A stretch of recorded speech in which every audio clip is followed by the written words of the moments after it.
Hey there everybody, how you doing? It's me, your boy Farmable here. Welcome back to another Five Nights at Freddy Let's Play. A couple weeks ago I made a video testing out Minecraft 1.17 farms. I had a lot of fun making that video. In that one, we tested out some concepts for a couple different farms, including an amethyst farm and an axolotl-powered farm. Now that a couple weeks have passed and more features have been added to the cave update, I thought it would be the perfect time to try out a couple more ideas that I've had. Today, that's what we'll be doing. If you enjoy it, leave a like, and if you haven't heard, we passed 9 subscribers recently. It was very exciting.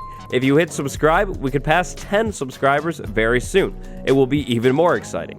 Not gonna lie, the moss block, I'm in love with it. It's a nice block. This is a really good block. Like, check this out. It looks good, towered up like that. Maybe we could build like a moss hut with it. That could be cool. Or, probably more likely, we could use this block for like terraforming. That would be great too. Or maybe, just maybe, we could use this block for a farm. These are the supplies that I'm going to need to create a moss farm, or at least I think. Now, this farm isn't actually going to farm as moss blocks, it's going to farm as the things that grow on the moss blocks. Things like azalea bushes, which might end up being pretty useful. This farm should be pretty simple to set up.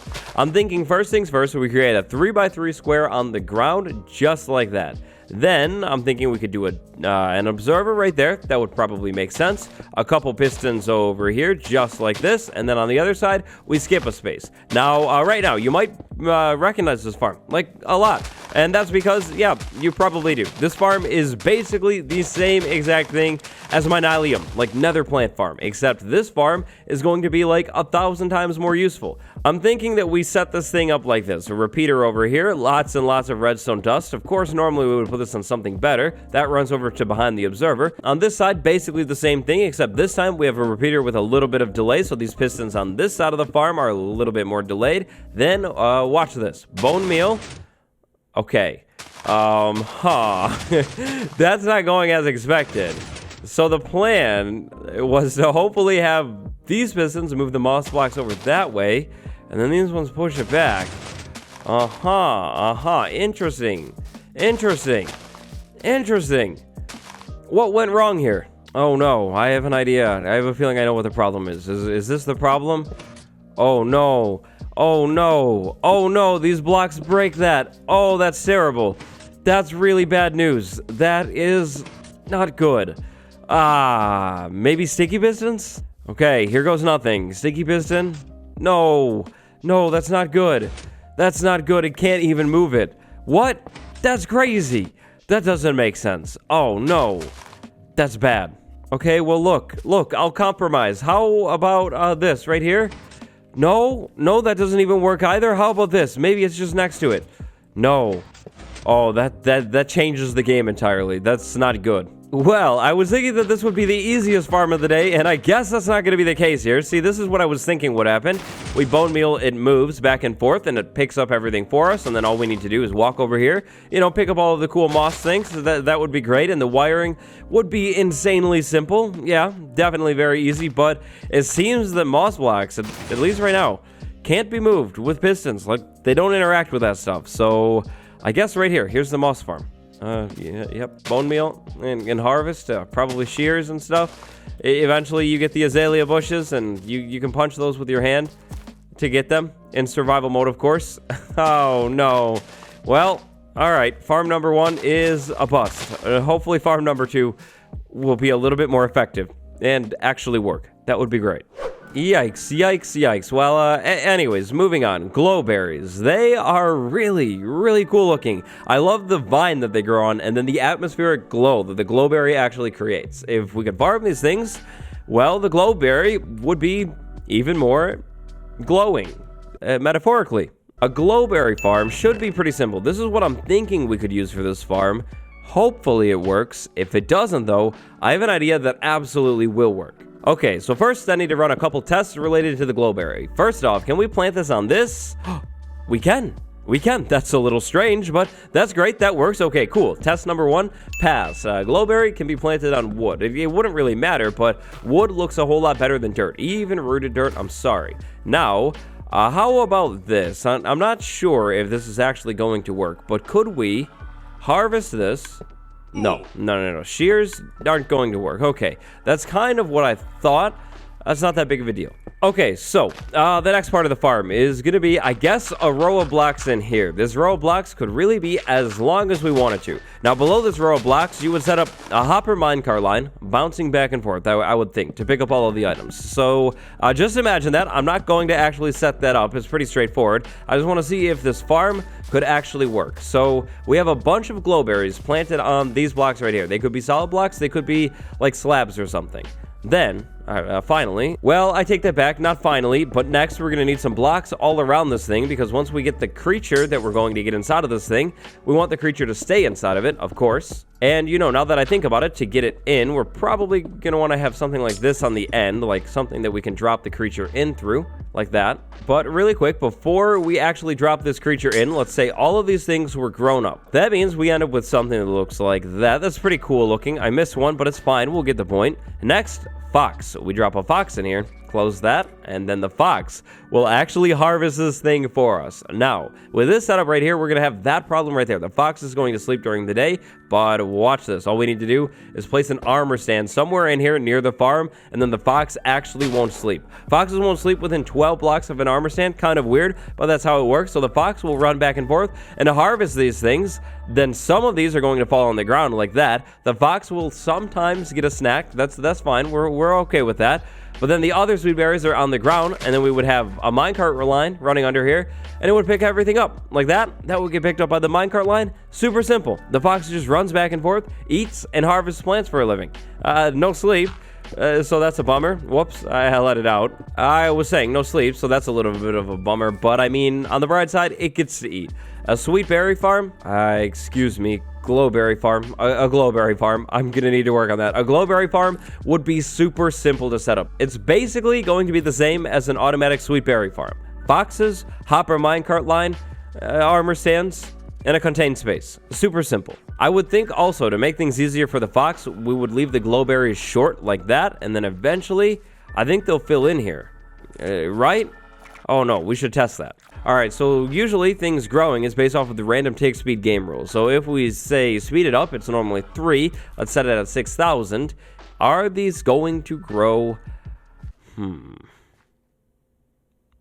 Interesting. Well, maybe I said that one was good a little bit too soon. What if instead of that, because they don't seem to be growing very well, we do that? Okay, that grows down. That's cool. Now, how do I get the glowberries to grow on it? Will they grow on that on their own, or do we need to bone meal it? Because if we need to bone meal it, I mean, we could bone meal it, but yikes. Oh no, that's even more complex. Okay, no. Some of them grow on their own in here. Look at that. It just maybe takes time, like a long time, but that one grew in there on its own, like after I planted it. So it can happen, which means this thing is good. At least kind of. I'm going to have to run a few more tests on this thing. That's going to take some time. So we'll move on to the next farm. Alright, so this next farm is going to need to be set up in the dark for sure, because the thing that we'll be farming will burn up in the daylight. So what I'm thinking is, for now, temporarily, just to get the idea here, we go down under the ground into a cave, like this amazing looking cave right here. Look at that. That's like absurd. That's like a crazy drop. Very dangerous. And then we give ourselves night vision, and boom, there we go. Then we can work under the ground right in this space right here and just get the idea here. So this next farm is going to be a stray farm. If you didn't know, stray can actually be created now thanks to powder snow. Check this one out right here. We built a chamber right there. We have a skeleton in here. Then we grab powder snow, place it there and there.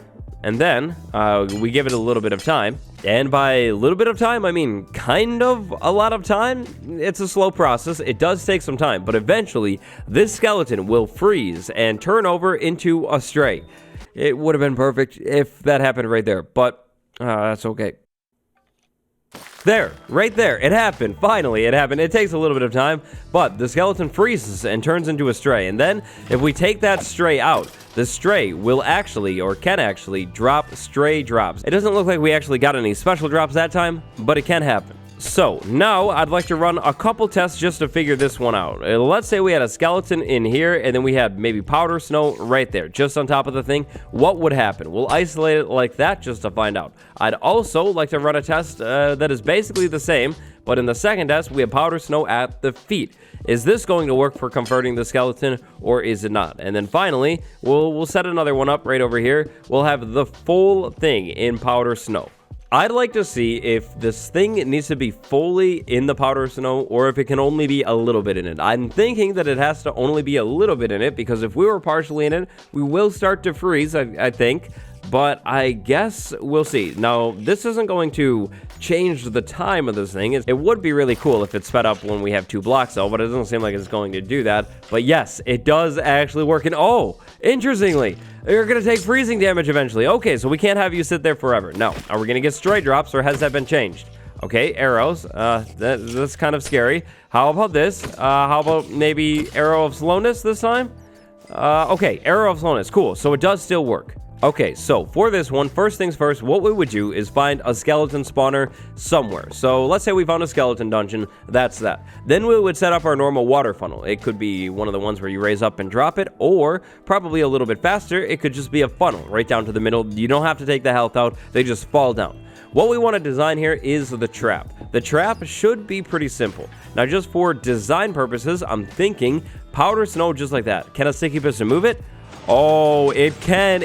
Okay, this is amazing. All right, so we wire it up like this. A redstone torch right there, a block right there. That's going to push those two. Then all we need is a line running over to that redstone torch to turn it on and off. We'll put the line maybe like right there. Now this is going to control that. That's perfect. Next, we would just need some blocks around the thing. So for now, we'll do like glass, and then we leave that spot open right there. Okay, I did a little bit of work. It looks a little bit better. So here we have the lever. This retracts and pushes out the snow. Somewhere up here, we'd have a skeleton spawner. The spawner would spawn skeletons. The skeletons would fall down and be funneled into this area right here, just like normal. Like this were a normal skeleton farm. They would land there.